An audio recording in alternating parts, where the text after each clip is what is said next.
Buenos tardes. I'm Jennifer Raab and have the enormous privilege of serving as president of Hunter College, where the American dream continues to come true more than 150 years after our founding. It is a great pleasure to welcome all of you on behalf of us at Hunter College, Roosevelt House, and of CENTRO to today's critically important conversation on the future of Puerto Rico. As many of you know, CENTRO is the country's foremost research institute, library, and archive dedicated entirely to Puerto Rican scholarship. At Hunter, we are proud to be the home of and the great supporter of this vital link to Puerto Rico, to Puerto Rican studies, and the Puerto Rican diaspora. There is simply no more important voice for the Puerto Rican diaspora than the storied El Centro, and we are so proud that we will be celebrating Centro's 50th anniversary next year. Speaking of pride, Hunter is proud to be the home of the very active and impactful LGBTQ Policy Institute at Roosevelt House, and is very excited to be ending Pride Month this week by welcoming the first openly gay Afro-Latino in Congress, representing New York's 15th District, Congressman Ritchie Torres. And let's give him a round of applause to start. Congressman, thank you so much for joining us. It's really it's such an honor to welcome you back to Hunter. As a councilman, we enjoyed hosting you for a discussion of wide-ranging policy issues, including aging and the gay community. And we are always pleased when you came to talk to our Hunter students, including some of our youngest at Manhattan Hunter's High School, where I last saw you. And today, we're pleased to have you back as Congressman representing the great borough of the Bronx. And as I was explaining to the Congressman, thanks to redistricting, one of the good things is I get to call the Congressman my own in my own district. So fun fact, although the Congressman has always been an advocate of policy to support healthy aging, when Congressman Torres won his council seat almost a decade ago, he became the youngest elected official in New York City history. Since then, he's been an inspiration to new and diverse generation of future leaders, including Hunter students seeking to make a difference by studying policy at Roosevelt House. In only his first term in Congress, Congressman Torres has already made a great mark, sponsoring legislation on environmental justice, mental health and addiction services, funding affordable housing, and of course, casting key votes on infrastructure and the Build Back Better plan. Not surprisingly, Congressman Torres immediately became a chair of the Congressional LGBTQ+ caucus. So if it turns out to be true, which we kind of pray that it's not, and we're concerned now about marriage equality and even the private lives of consenting adults because of the crisis in the court, we know that Congressman Torres will be on the front lines fighting for equal rights and equal justice for all Americans. Through his barrier-breaking public service, Congressman Torres demonstrates clearly the power of our Hunter motto, Mihi Cura Futuri, the care of the future is mine. To speak with the Congressman today, we are so pleased to welcome another maker of history, or herstory, the award-winning scholar, Hunter faculty member, and the first Latina to become director of CENTRO in its nearly 50-year existence, Dr. Yarimar Bonilla. We could not be more excited to have Yarimar at the helm of such an important part of Hunter College. By advancing CENTRO's mission of supporting scholarly engagement on issues vital to Puerto Rico and the Puerto Rican diaspora, her infectious energy, vision, and commitment has already made its mark in El Centro, and we know that the center is in remarkably amazing hands. In addition to directing CENTRO, Dr. Bonilla teaches in Hunter's extraordinary Department of Africana, Puerto Rican, and Latino Studies, and is a go-to commentator on national television, national radio, and in print, establishing her as a leading voice both on the current status of Puerto Rico and in its long, complicated history with the continental U.S. Dr. Bonilla's recent book, After the Storm, which focused aftershocks of disaster, Puerto Rico before and after the storm, which focused not just on the traumatic and immediate impact of Hurricane Maria, but also on the deeper wounds endured throughout the island's history, was nothing short of groundbreaking. Today's conversation between these two leaders picks up on those same themes by considering the essential question of Puerto Rican sovereignty and self-determination. In particular, our esteemed guests will discuss the Trust for Puerto Rico Act, Congressman Torres' transformational legislative initiative to bring an end to the Puerto Rican Financial Oversight and Management Board, commonly known as the Junta. Roosevelt House provides an ideal setting for this important conversation. It was just 4 years before Franklin and Eleanor Roosevelt moved into this home, a wedding gift from Franklin's mother, that Franklin made his first visit to the island of Puerto Rico in 1904. 30 years later, in the early days of the New Deal, FDR returned to Puerto Rico in 1934, this time accompanied by Eleanor. Franklin called it a wonderful island with a splendid spirit, and Eleanor wrote affectionately about Puerto Rico in her column for the Ladies' Home Journal. Inspired by the progress that had been made since his first visit 30 years earlier, FDR committed to bringing the benefits of the New Deal, including better jobs, housing, education, and health, to the island. He was determined, he said, to, quote, solving the problems here in the island just as quickly as we shall solve them in the continental part of the U.S. A decade later, FDR began pushing for the advancement of Puerto Rico's self-governance. In an impassioned letter to Congress dated 1943, he proposed a law granting the people of the island the right to elect their own governor and, quote, to redefine the functions and powers of the federal government and the government of Puerto Rico, respectively. As FDR put it in his typically forceful language, quote, Puerto Ricans of all political parties, however divergent their views as to the political future of the islands, are united in asking for the right to elect their own governor. I believe they are entitled to it. There is no question, he elaborated, of Puerto Ricans' ability now to administer their own internal affairs and to assume the attendant responsibility. Congress, he said, should consider it as a matter of right and justice for Puerto Ricans. While Congress did eventually pass Roosevelt's proposal, Puerto Rican self-government still clearly remains an unresolved and critical matter, quote, of right and justice. This work is woefully unfinished. So to discuss this woefully unfinished work, the potential dissolution of the Oversight Board today, and what it would mean to return control over Puerto Rico's future to its people, we could not be more pleased to bring together these two great minds, these two great leaders. At the end of the program, we ask our in-person and our Zoom guests to please have your questions ready. As the director of Roosevelt House Public Policy Program, Dr. Basil Smikle will join us to facilitate the audience Q&A. Basil has just completed his first year as the director of our academic programs in public policy at the House, and we are so delighted to have him here with us for this event. Usually, Basil, you're on the other end of Q&A with your frequent appearances on television, so it will be good for you to be directing the questions today. With that, I just want to say, Congressman Yarimar and Dr. Bonilla, we're just so grateful for your focus on this incredibly important issue and for your being with us today, and commit to the resources of Hunter and Roosevelt House to continue this incredibly important conversation to New Yorkers and to Puerto Ricans here and on the island. So thank you, Dr. Bonilla, and Congressman Torres, please join us.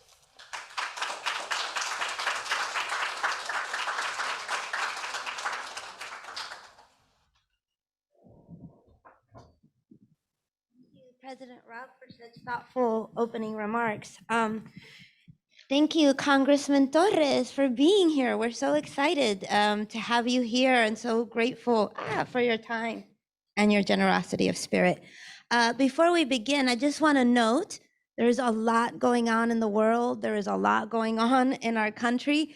And we're so grateful in the midst of all of that to have time to talk about something that doesn't get enough airtime, right? So we really want to use this occasion to keep the conversation focused on an issue that has not been talked about enough, that is so urgent for Puerto Rico.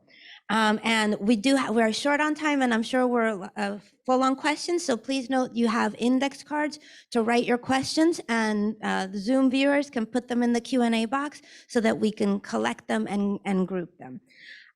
So to begin, we are here to discuss a very important piece of legislation that you have introduced in the House of Representatives to abolish La Junta. So for those who don't know what La Junta is, let me just say that it is a non-elected body appointed, handpicked in Washington of 7 members, of which none have to be Puerto Rican. One has to live in Puerto Rico. And they're appointed without confirmation hearings because of Puerto Rico's territorial status, and they're charged with overseeing Puerto Rico's governmental finances. Would you agree with that description? Is there anything you want to add to that?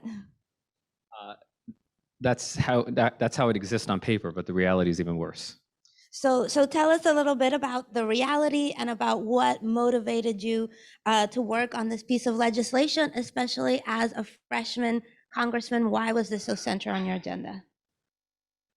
Like I have, well, first, it's an honor to be here with President Raab and to have you as a constituent. So I'm looking forward to representing you. And thank you, everyone, for being here. For me, La Junta is an abomination. It is an unprecedented assault on the self-governance and self-determination of Puerto Rico. And it is actually relevant to the times we live in. We're in the process of holding January 6 hearings aimed at defending democracy. A powerful case could be made that there's no place in America where democracy is more endangered than Puerto Rico. I would argue the colonization of Puerto Rico, the disenfranchisement of more than 3 million American citizens on the island, is a deep rot at the core of our democracy. How can we claim to be democratic when we deny equal representation to millions of American citizens on the island? And how can we claim to be democratic when we subvert the popularly elected government of Puerto Rico in favor of a financial control board whose members are neither representative of nor accountable to the people? Right? This is unprecedented. And it's known as the Financial Oversight Management Board, but it's gone beyond oversight. The Financial Oversight Management Board is actively micromanaging the government of Puerto Rico. Right? Just like the Supreme Court is increasingly tying the hands of our government, the Financial Control Board is doing the same harm to the government of Puerto Rico. And I'll give 2 quick examples because I recently got a call from the governor about this, Beluisi. The governor and the legislature negotiated a bill known as HB 1244, right, which would restore protections and benefits for private sector workers. Right? Which were stripped away by a law known as the Labor Flexibility and Transformation Act. The Financial Control Board sent a threatening letter to the governor claiming that the law is illegal because it, quote, impairs and defeats the purposes of PROMESA. Now, the purpose of the Financial Control Board is to oversee government public sector finances. The bill has nothing to do with the public sector. The bill is about private sector employees and restoring benefits for private sector employees. And the Financial Control Board has argued that, well, we can weigh in on anything that can potentially affect government finances. Well, if that's your position, then there's no limit to your authority because anything could potentially affect government finances. And then in that same, and so that's an example of how the members of the Financial Control Board are substituting themselves for the duly elected officials of Puerto Rico. And then in that same letter, the board said, the governor should let the free market determine compensation, employee compensation. Does that mean that the government of Puerto Rico cannot increase the minimum wage? Because that interferes with the free market. Does it mean that you cannot create any protection for any employees because it might interfere with the free market? So the board is not acting on the basis of facts and evidence, it's acting on the basis of far-right, free market, fundamentalist ideology. And it's making a mockery of democracy on the island. And that's just one of many examples, right? I'll give you another example. Yes. This is actually the example that bothers me even more. Puerto Rico has the highest electricity rates in the country. Puerto Rico is fundamentally dependent on imported fossil fuels whose costs are compounded by the Jones Act. So in order to escape those high costs and transition to clean energy, Puerto Rico adopted a law, I believe it was called Puerto Rico Energy Policy Act, which set clean energy goals, 40% clean energy by 2025, I think it was 60 by 40 and 100 by 50. the greatest stumbling block to the implementation of Puerto Rico's clean energy law has been the Financial Control Board. The Financial Control Board has rejected 16 solar projects that would have brought renewable energy from 2% to 20% of Puerto Rico's electricity. Like that's, it reminds us that the colonization of Puerto Rico is like an onion that one can peel a layer at a time, right? Not only is the United States subjecting Puerto Rico to the highest electricity cost because of the Jones Act, but you now have the United States, through the Financial Control Board, actively preventing Puerto Rico from escaping those costs and transitioning to clean energy. I mean, that to me is colonialism at its most egregious. And the purpose of the Financial Control Board is to promote financial stability. Well, climate change is a financial risk. And by sabotaging the island's transition to clean energy, you're actually planting the seeds of financial instability in the long run, which is the opposite of what the Financial Control Board should be doing. Absolutely, absolutely. And there were a lot of people who, when the control board was first introduced, some people were like, okay, great, let's have some oversight, since that was the name of it. And they thought they would bring fiscalización, right? There would be accountability. I'm an anthropologist, and I interviewed a woman who said, yes, they're going to have to get big public buses to put all the corrupt politicians in there that the junta is going to send to jail. And they didn't send anybody to jail. They have done no accountability, no fiscalización, and instead, they're limiting all these initiatives. My favorite pet peeve one to bring up is that they didn't want to allow the government to have tax-free holidays on buying hurricane supplies. They wanted to make sure that individuals paid sales tax on the supplies they need to deal with the faltering energy grid, et cetera. So there's definitely, I think, in the time that they've had to prove themselves, they've proven what they're about, right? So I assume there's a lot of people that are supportive of this measure. So tell us, who are you partnering with on this legislation, both in Washington and in Puerto Rico? Well, as you know, the Puerto Ricans in Congress don't agree on everything. No but, me digas. but that's the nature of the Puerto Rican community. But every Puerto Rican member of Congress is on the bill, co-leads. So Nydia Velázquez and Darren Soto and Alexandria Ocasio-Cortez. We have the support of the committee chair of Natural Resources. It's bipartisan. We have the support of Jennifer Gonzalez-Colon, who's the resident commissioner from Puerto Rico.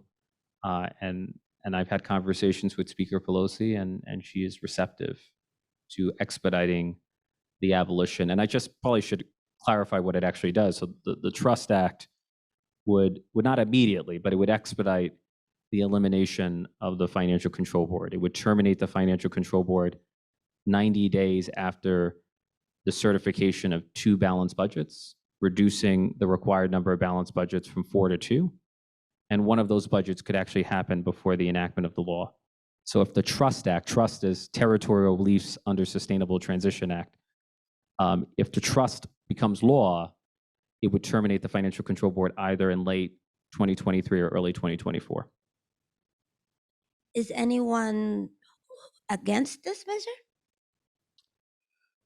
The Republicans, but we're gonna face opposition from Republicans, and unfortunately, the relevant committee chair. Like, I'm actually confident we will get it done in the House. We will hold a hearing in July, hopefully, and the best case scenario, we'll get it on the floor by September in the House. The stumbling block in the Senate is the relevant committee chair. You want to guess who the committee chair is? Who's the bane of our existence in the Senate? No, Democrat. Joe Manchin.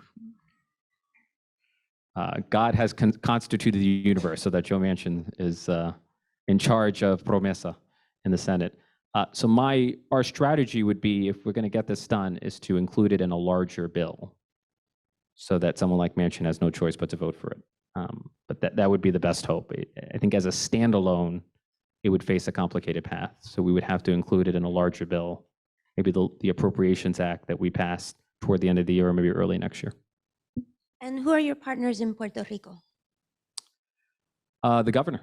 The governor is strongly supportive. The resident commissioner, the speaker of the House of Puerto Rico, and actually the House of Representatives in Puerto Rico passed a resolution overwhelmingly supporting the Trust Act. And frankly, I think it's fair to say there's probably no institution that is less popular than La Junta. Yes, but I have yet to meet an elected official who says I'm all for La Junta. You know, it's not. Yes.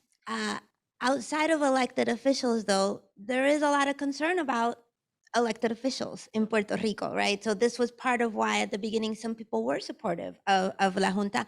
At a moment when they didn't know what exactly it was. And I can attest to that because I did research about this, interviewing people, and they would support it, but not know any of the details behind what it was. But in general, and since the implementation of La Junta has not done any accountability. They haven't wanted to audit the debt either, even though they recognize parts of it were unconstitutional. But there have been a lot of FBI arrests. There's been a lot of investigations, and for a lot of people in Puerto Rico, and also the perception of Puerto Rico from the outside is also that there is a problem of corruption and of accountability. What do you say to that and to those questions and those concerns about accountability? Look, I want to tread carefully because it is not my place as a member of Congress to dictate to Puerto Rico how it should govern itself. But as a general rule, there are certain practices of good governance that every government should follow, right? The federal government has the luxury of printing money, but if you do not have the luxury of printing money, if you're state or local or territorial or tribal government, you probably should have a balanced budget requirement. Right? There should be caps on the bonding authority of your public authorities to avoid abuses. You should have an independently elected controller who could oversee government finances. So there are controls that can be put in place to protect against mismanagement and malfeasance, and that do not require the imposition of a financial control board. And are those controls being put into place, or what are you seeing that is coming together because absolutely everyone agrees that La Junta is unconstitutional, anti-democratic, not in our best interest. I mean, the fact that they don't even have to live in Puerto Rico, and suffer the consequences of their actions. But so how do we move out of that? What other initiatives are there to put other measures of accountability into place? Look, just as a matter of principle, I feel like we have to respect the self-governance of the island. And it's not the place of the United States Congress to prescribe the manner in which Puerto Rico should govern itself. The only place where we should be hands-on is on the expenditure of federal funds. So Puerto Rico is going to receive about $10 billion for the energy grid.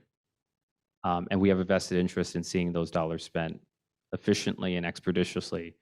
But I don't think we should micromanage how Puerto Rico governs itself. I think we can put conditions on how federal dollars are spent, but it's up to the government of Puerto Rico to adopt the best practices on its own. And do you think the debt needs to be audited? By Puerto Rico. I mean, obviously, we audit the we have inspector generals who will audit, the expenditure of FEMA funds or HUD funds. But when it comes to the internal practices of the Puerto Rican government, that has to come from within the island. I just don't think that you want Congress meddling in the island's business. We've done enough damage. And then what about, Puerto Rico's debt, its economic issues? They're not, solely determined by Puerto Ricans. A lot of folks have talked about the role of Wall Street in creating Puerto Rico's debt. There is currently some initiatives led by State Senator Gustavo Rivera, Assembly Member Maritza Davila, to curtail vulture funds. I'm trying to find the name of the initiative, but they've also been trying to make sure that people don't benefit, outsiders don't benefit from Puerto Rico's indebtedness. How does your initiative relate to that? Well, there's no question that Wall Street has preyed upon Puerto Rico, but that's the symptom. The disease is colonialism, like the colonial second-class status of Puerto Rico has left it wide open to exploitation. it has become a tax haven for the wealthiest interest. It's an ideal tax haven because it has some of the lowest labor costs and the lowest tax rates. And so but I see that as symptomatic of a larger problem, which is the colonial status of Puerto Rico, which has to be resolved. So for me, the systemic solution lies in resolving the status debate. Do you think the nature of Puerto Rico as a tax haven needs to be dealt with first? Look, I mean, I have a clear position on status. I'm not clear how you could resolve the tax issues without status. Like, I'm not clear, because if Puerto Rico decides to become an independent country, you cannot impose a federal tax, right? So I think ultimately questions of taxation will depend on the underlying status. And I have a clear position on that issue. So. Yeah, that's a really good answer. And so tell us, how does this initiative relate to Puerto Rico's decolonization and your thoughts about that? Look, I think it will end the most egregious form of colonization, which is La Junta. But La Junta is only the tip of the iceberg, right? Even without La Junta, Puerto Rico will remain a territory. It will remain, a wise person once said, if you don't have a seat at the table, then you're probably on the menu. And Puerto Rico's on the menu. And it ought to have a seat at the table. Now, I know there's strong opinions about status, but I take the view that statehood represents a seat at the table, because it would mean more resources and more representation. It would mean Puerto Rico would have 2 U.S. senators and multiple members of the House and billions of dollars in new funding for programs like Social Security and Medicare. In my view, Puerto Rico will never get its fair share of federal funding unless and until it gets its fair share of federal representation. And can you say a little bit more about that? I know you're born and raised in the Bronx. How did you come to the position that you have about Puerto Rico's colonial status? It was just mostly through study. I'll be honest with you. When I was in the council, I never had to grapple with the issue of status. It was when I became a congressman and I succeeded, the legendary Jose Serrano. And I feel like Jose Serrano and Nydia Velázquez, even though the two of them have differences of opinion, have been the greatest champions of Puerto Rico in the history of the United States Congress. And I felt like as a young member, as a young Puerto Riqueño, I'm standing on the shoulders of giants. And I represent the South Bronx, which has one of the largest concentrations of Puerto Ricans. And I feel like even though I represent the South Bronx, I have an obligation to look out for the island, to represent the island. There's a sense in which, the Bronx is just a natural partner with the island of Puerto Rico. Yeah, absolutely. We'll be moving to Q&A, so I hope you've written down your questions or put them in the Zoom box. But I agree that it's so true that, Puerto Ricans don't have, on the island, they don't have elected representatives in Washington representing, is it the most Puerto Rican district in the U.S.? Or that's debatable, maybe? Well, not the new one, but which is another tragedy. But it's either myself or Darren Soto. So unfortunately, Puerto Ricans are moving to Florida. That's true. Representative of that broader move. Do we have some questions ready? We have 1 or 2 ready. The first one, and I'm sorry, I need a stronger prescription. How can constituents, academics, advocates help you in this fight to support trust? Reach out to your elected officials. The most powerful legislator in the country is in our home state, Chuck Schumer. And I love Chuck, and communicate to Chuck the moral urgency of abolishing La Junta and supporting Puerto Rico. There's just no, it's one thing for me to tell him or Nydia to tell him, but when you hear directly from the grassroots, it's far more powerful. I mean, elected officials care what their constituents think. And if the Puerto Rican community is mobilized around the issue, it will have an impact. And Chuck is responsive. Quickly, and I just want to make sure that we get a number of questions in. Another question, even with the elimination of the Fiscal Control Board, will its policies remain in place, particularly with respect to worker or lack thereof of worker protections and so on? So how much of those policies would stay in place, if any? No, I think it relates to the example I cited earlier, is once the Financial Control Board is gone, then self-governance in Puerto Rico has been restored. The government of Puerto Rico will have the authority to enact pro-labor policies to restore the benefits of both public sector and private sector employees. Right now, the greatest stumbling block to labor and clean energy is the Financial Control Board. So once it's gone, you're going to have self-governance restored.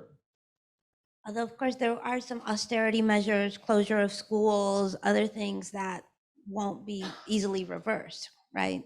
I think the problem is, you know, if there has to be a board, and I don't think there should be a board, I would have taken the approach as like, I would say to the government of Puerto Rico, you have to balance your budget.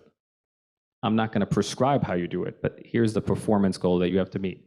That's not, they're micromanaging. They're saying, they're like actively, even when Puerto Rico produces a balanced budget, they will actually modify the budget significantly in the most minute detail. And it's humiliating. You're subjecting the people of the island, the government, to collective humiliation. That nowhere else in the United States. This is happening nowhere else in the United States. Yeah. Nowhere else in the United States. Puerto Rico, no.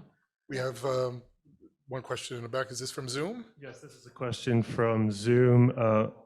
An anonymous attendee asks, Congressman, what is your reaction to the recent McKinsey's disclosure, which shows that while they were offering advice to the board, they were pushing government contracts for their clients, including Quanta Services and New Fortress? I think it exposes the lie that the board is going to bring more transparency and accountability. I mean, the board, when you centralize so much power in so few people who are unelected and unaccountable, what will ultimately follow is corruption, more corruption, not less. I never understood the notion that replacing a duly elected government with an unelected board, how that would lead to less corruption. I actually think it leads to more corruption because there is zero accountability. Like the board is actively micromanaging the government of Puerto Rico, but no one's actually overseeing the oversight board. And there weren't even hearings to see if they had any conflicts of interest. Because Puerto Rico is a territory, none of that was necessary. So there's certainly some things that are only happening because of Puerto Rico's colonial condition, that this board can operate in the way that it can. But it is worth saying that, you know, this is not the only place where there is an emergency board. But people in Michigan, for example, have sued because they have found that disproportionately the populations that get put under emergency supervision are people of color, right? And so that's how you get the water crisis in Flint, Michigan, et cetera, is under these kinds of emergency austerity measures. I just always have to kind of say that Puerto Rico's colonial condition is part of broader policies. Well, except, I mean, obviously I oppose the emergency manager in Michigan, right? But there, it was the state that imposed it. Yeah. Right, so the residents of Flint, Michigan and elsewhere had the ability to vote those people out of office, whereas the people on the island have no voting power, have no recourse. Like, to me, there's just, Puerto Rico is, I mean, take one more example, is the energy grid.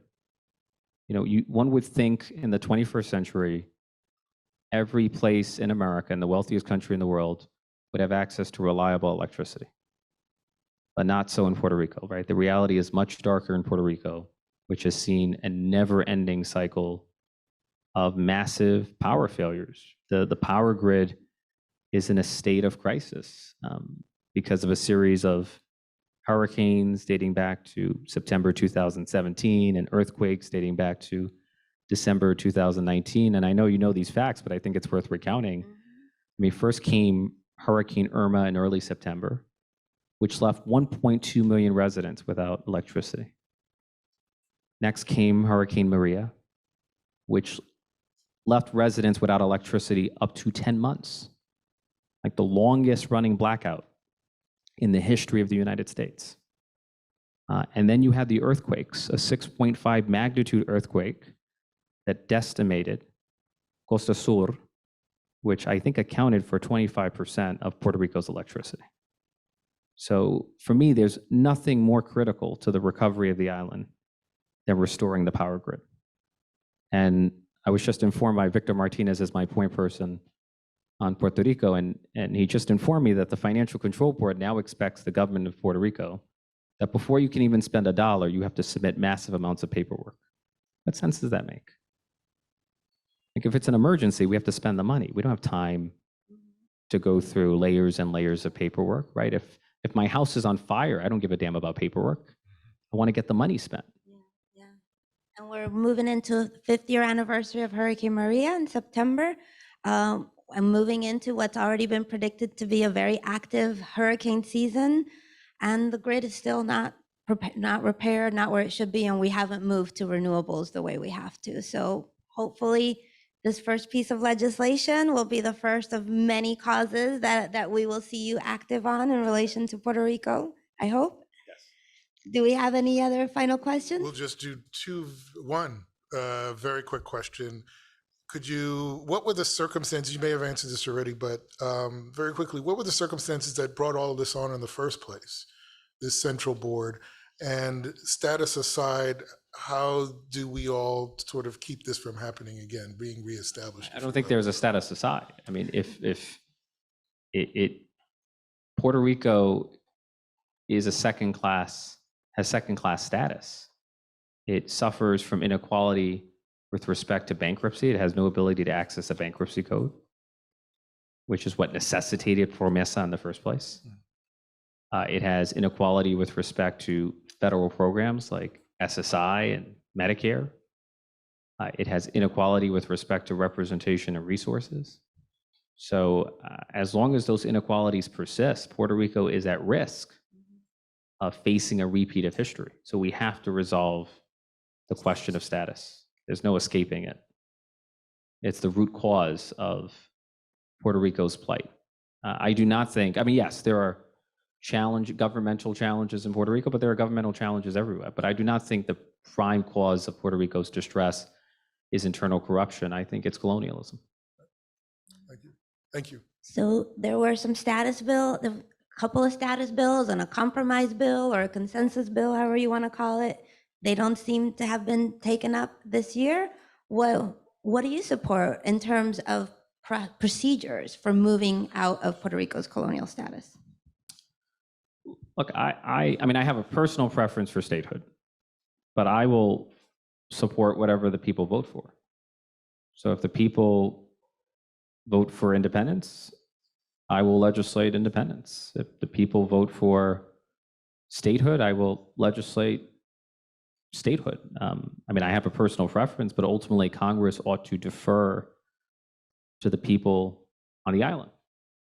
And for me, self-determination means allowing the people not only to decide what to decide, but how to decide it. You know, if the people choose to express their will through a plebiscite, who are we to second guess them? Who are we to think that we know what's best for them? So I feel like we should defer to the people of the island and be careful not to micromanage. It's up to the people on the island to determine their own fate. It's their country. The mechanisms for self-determination shouldn't come from the empire. I don't think so. I think self-determination is about substance and process, and the people on the island should dictate the process. If the people on the island prefer a convention, then I'm all for it. Because as long as the people, not Congress, is deciding what that process should be. So that's my view. Well, I want to, one more question from your constituent. Uh-oh.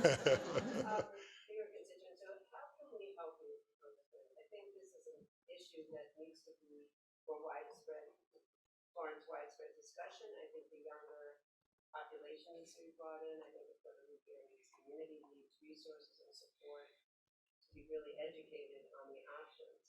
How could a premier education institution help support this conversation? Just keep highlighting the issue, because I feel like the plight of Puerto Rico is often erased. You know, we're living in a moment of racial enlightenment, heightened racial consciousness. You know, and yet we often speak about systemic racism without ever mentioning Puerto Rico. You know, the Democratic Party, my party, we're adamantly against voter suppression, but we never mention Puerto Rico. Right? We mention poverty, but we rarely mention. I mean, it's a disgrace what is happening to Puerto Rico, and we have the tools to address the humanitarian crisis that we have inflicted on the island. But what is lacking is the political will. So the more consciousness that we can raise about the genuine suffering of the Puerto Rican people, the better. Thank you very much, Congressmember. Well, thanks everyone for coming, and thank you so much, Congressman, for everything that you're doing and for making time to come talk to us about it. We really appreciate it. So, thank you.